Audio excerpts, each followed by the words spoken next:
Te aprecio mucho, Juan Lozano, director del INPI, que me tomes la llamada. Buenos días, ¿cómo estás? Al contrario, Luis, buenos días. Te mando un abrazo muy afectuoso, muy contentos de tener una ley que es una gran carta de presentación de México ante el mundo. ¿En qué consiste la ley? ¿Qué cambió? ¿Qué se puede hacer que no se puede hacer ahora? Se trata de un paso cuántico que se está dando en materia de propiedad industrial en nuestro país. Si me permites, te lo platico del México de antes y el México de ahora. El México de antes, con la ley anterior, es un México donde a ti te podían violar tus derechos, tu patente o tu marca. Y tú podías venir con el INPI y decirle al INPI, oye INPI, aquella persona está violando mis derechos de mi marca. Te pido que la sanciones. El INPI en esos tiempos podía determinar que esa persona era un infractor y cobrarle una multa. Y luego el señor con su multa se podía ir a otra instancia y luego a otra instancia y luego a otra instancia hasta concluir en el Poder Judicial. El problema ¿cuál era? Que al final el señor que te violó tus derechos, Luis, el que utilizó tu patente, el que utilizó tu marca, se quedaba básicamente con una multa y con un mandato de dejar de hacer lo que estaba haciendo. Y a ti nunca te reparaban el daño, nunca te reparaban el daño. La nueva ley tiene un instrumento, un capitulado completo que incluye elementos para la reparación del daño en el que se incurra al violar los derechos de propiedad industrial. Es un cambio monumental que nos permite pararnos frente al mundo y decir que somos un país que le da la bienvenida a la inversión, que somos un país que le da la bienvenida a la creatividad, a la innovación, a la ciencia y a la tecnología, y no solo les damos la bienvenida, sino que desarrollamos los elementos institucionales para proteger los derechos de los autores de esos avances científicos o de esas marcas o de todos estos elementos que son resultado de la propiedad industrial. Dime algo, Juan Lozano, director del INPI. Hay quien ha señalado que esto también puede tener un problema en cuanto al tema del respeto de derechos y de presunción de inocencia particularmente. Qué bueno que se proteja una marca, pero también sabemos que pues las competencias son feroces y de repente hay una marca que quiero atacar y entonces pues empiezo a decir que ese señor realmente no es dueño de la marca, sino que yo soy dueño de la marca, cuando a lo mejor lo estoy falseando, y empezamos a meter en problemas a un empresario o a alguien que está por ahí teniendo acusaciones falsas. Ha habido mucha polémica en ese sentido, tanto en la de propiedad industrial como la de derecho de autor. ¿Qué nos dices sobre el tema? Fíjate que aquí el tema es diferente, porque en materia de propiedad industrial, la garantía de audiencia y la garantía de las personas de presentarse y alegar lo que a su derecho corresponda está garantizada. Está garantizada desde la ley anterior, está garantizada en la ley presente. El tema de gran discusión respecto de la ley de propiedad industrial también era cómo esta ley no solamente se convierte en una carta de presentación buena de México hacia el exterior, sino también en un buen mensaje de política social, Luis. Y eso se ha logrado. La iniciativa que se presentó por el Grupo Parlamentario de Morena de noviembre del año pasado tiene un contenido social extraordinario que nos permite afirmar un tema que es bien importante en materia de propiedad industrial, y está bien que protejamos la ciencia y la tecnología, está bien que protejamos, pero ¿qué pasa cuando llegamos al vencimiento de la vida de una patente? Se trata de que lo que ya constituye parte del dominio público pueda efectivamente ser accesible para la población. Te lo digo bien sencillo en el caso de los medicamentos, que es emblemático y que se ha hablado mucho de este tema, que cuando venza la patente de un medicamento, al día siguiente este medicamento ya pueda estar convertido en un genérico que nos permita dinamizar el mercado, hacerlo más competitivo, tener mejores precios para quienes compran estos medicamentos, que no solamente son los gobiernos, no solamente es la autoridad, muchísimas personas hacen gasto de bolsillo para comprar sus medicamentos, y tener la posibilidad de que estos sean más baratos y sean de calidad es un imperativo monumental que no se podía materializar en México, Luis. Suena muy bien lo que dices. Lo que me brinca mucho es que la industria dice justamente lo contrario en el caso de los medicamentos, y no la industria que debería de proteger sus patentes y querer que durara más, sino pues justamente los que pueden llegar a ser genéricos o similares o intercambiables, etcétera. Hay ahí un asunto complejo entre todos los términos. Mucha queja, más por algo que ellos llaman la vinculación, si no me equivoco. Dicen que esto puede tardar mucho, que inclusive hasta pues podrían durar no un año, sino 3 años o 10 años. Prepararse de manera ordenada y a tiempo, para que una vez que venció la patente, ellos estén listos tanto con su planta industrial, con su cadena productiva, como con su registro sanitario para poder vender el producto genérico y participar activamente en el mercado. La inclusión de esta cláusula volar es un elemento histórico fundamental en la vida de la propiedad industrial y en la vida del sector farmacéutico mexicano. Y te diría una cosa, Luis, que nos tienen muy contentos a todos nosotros. Las fuerzas políticas, que tú sabes que tienen diferencias, se pronunciaron de manera unánime prácticamente para votar a favor de esta iniciativa, tanto en el Senado como en la Cámara de Diputados.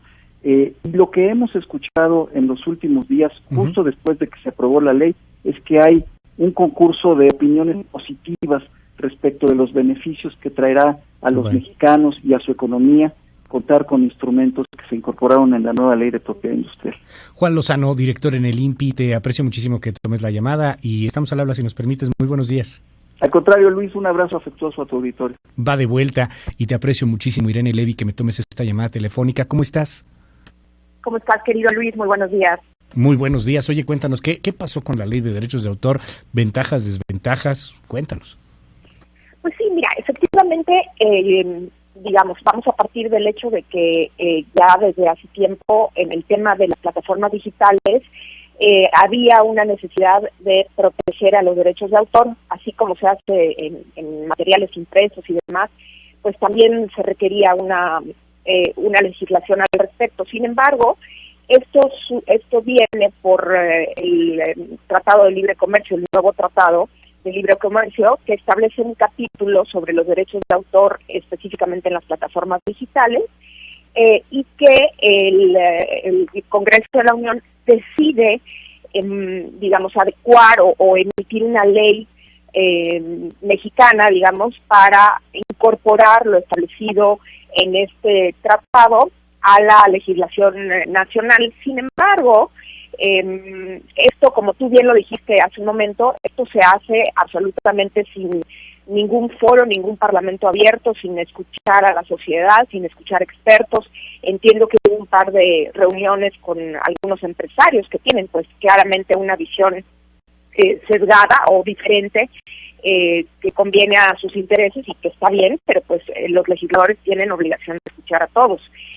Lo que sucede es que esta ley son modificaciones a la Ley Federal del Derecho de Autor y al Código Penal Federal, que se aprobaron ya en ambas cámaras, en la Cámara de Senadores y de Diputados, con lo que ya es una ley, nada más falta publicar estas modificaciones en el Diario Oficial y que entren en vigor. Y esto se hizo sin ninguna necesidad en cuanto al tiempo, Luis, porque el Tratado de Libre Comercio establecía claramente que México tenía 3 años a partir de ayer, de la entrada en vigor del tratado, 3 años para adecuar su legislación a lo establecido en este capítulo. No entendemos por qué la prisa de aprobarse sin absolutamente ninguna discusión, ya no digas con la sociedad civil, ni siquiera los propios diputados discutieron, los senadores en las comisiones, no hubo ningún orador al respecto. Entonces, pues pasó así en fast track y sí, efectivamente tiene cuestiones preocupantes. ¿Qué dice esta modificación a la ley? Bueno, establece un mecanismo conocido como notificación y retirada. Esto funciona de la siguiente manera. Tú subes un contenido en línea, digamos una canción, un texto, algún tipo de contenido, y llega otra persona que dice ser el autor de ese contenido y le pide a tu proveedor en línea, digamos Twitter, digamos YouTube, Facebook, que retire ese contenido porque tú eres el autor. el proveedor en línea tiene obligación de retirar ese contenido en línea de manera expedita, dice la ley, al titular del derecho de autor. El problema es que en ninguna parte dice ¿cómo demuestras que es tuyo? Este supuesto titular va a acreditar que es el autor, por un lado. Y por el otro lado, no hay obligación por parte del proveedor de servicios en línea o del proveedor de Internet, no tiene ninguna obligación, y nomás faltaba que tuviera, en el sentido de que no es un juez, de formar un expediente y revisar que efectivamente legalmente cumple con las características de un autor y que tiene el derecho a solicitar a que se baje el contenido. Entonces, lo que tiene que hacer este proveedor en línea, según ya esta ley, que está a punto de publicarse, es bajar el contenido, se acabó. Y te notifica a ti, que fuiste el que subió el contenido, que lo bajaron porque alguien dijo que él era el autor, y ahora tú tienes que demostrar que no, que tú sí tenías derecho a subir el contenido. Sí, o sea, el que se supone que la carga de la prueba va, pues obviamente sobre quien está acusando, y aquí va a ser al revés, va sobre el acusado. Y esto a lo mejor de pronto puede llegar a sonar, mucha gente dice, ay, ¿eso qué? Es muy técnico. No, a ver, es que esto puede convertirse en algo de censura que ya ha llegado a pasar. Hay a veces videos que no le gustan a ciertos gobiernos locales, federales, etcétera, y de verdad, o sea, empiezan ahí con una serie de ataques. A mí me ha pasado, la neta, y pum, te lo bajan, que porque tienes una violación de derechos de autor, ya tienes que ahí pelearte, o bueno, en el caso es que porque utilizaste un fragmento de 30 segundos o de 40 segundos de una canción, ok, no se debió haber utilizado, entonces hay que bajarlo, cosas por el estilo, Irene, que sí pueden cambiar pues radicalmente la manera como estamos entendiendo el Internet. Completamente, y eso es, lo que dices es exacto, la manera en cómo hemos estado entendiendo el Internet, y mira que ya teníamos algunos candados, como tú bien lo dices, oye, utilizaste esto, te lo bajan y demás, pero aquí ya dan una libertad muy amplia a los proveedores en línea, y al mismo tiempo una obligación, una carga complicada para ellos también de estar administrando derechos y obligaciones, sí, que no es su papel, pero que sí se presta a la censura previa. ¿Por qué? Porque, como tú bien dices, la carga de la prueba se revierte, y también el principio de presunción de inocencia.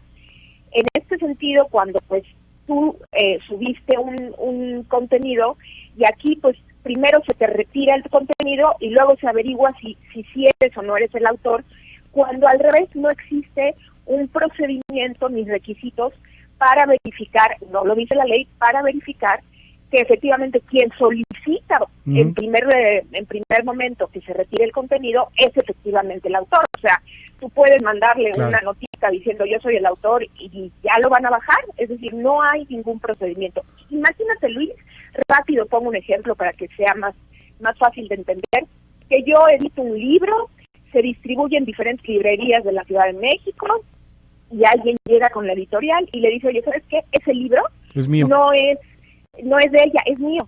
Y entonces la editorial lo que hace, sin avisarme, lo primero que hace es retirar todos los libros de las librerías, y luego va conmigo y me dice, oye, a ver, demuéstrame que es tuyo el libro.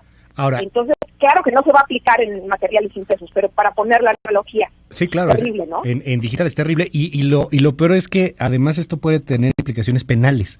Me llama mucho la atención lo que decían algunas personas en redes ayer en torno, y te lo quiero preguntar porque mucha gente también habla sobre este tema, que si arreglas tu teléfono, por ejemplo un iPhone, en un lugar que no sea iPhone, que no sea Apple, podrías tener implicaciones legales. O sea, en una de esas te pueden multar o hasta el bote.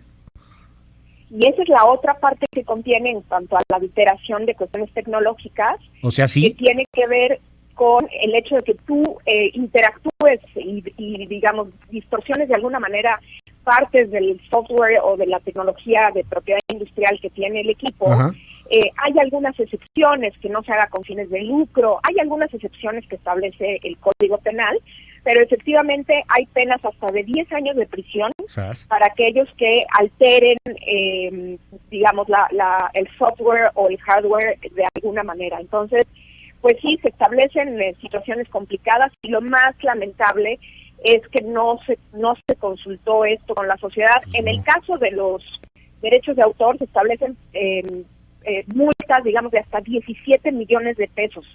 ¿Para quién? Para los proveedores que no bajen los contenidos de manera inmediata o que infrinjan de alguna manera estas nuevas disposiciones de la Ley Federal del Derecho de Autor. Entonces no está tan sencillo lo que viene en este sentido. Vienen momentos complicados y sobre todo con la situación en la que estamos en el mundo, esta posibilidad de censura previa que lastima la libertad de expresión y que todo el mundo va a decir, híjole, es que si subo, si no subo, ya de entrada va a infringir temor a la gente en cuanto a la libertad de subir contenidos y desde luego la posibilidad de que te bajen el contenido de manera inmediata porque a alguien no le gustó y alega que es autor y vámonos, va para abajo. Sí, Irene Levy, gracias por darnos luz en estos temas, estaremos pues discutiéndolo y dándole seguimiento. Gracias, Irene, muy buenos días. Al contrario, te mando un abrazo, Luis.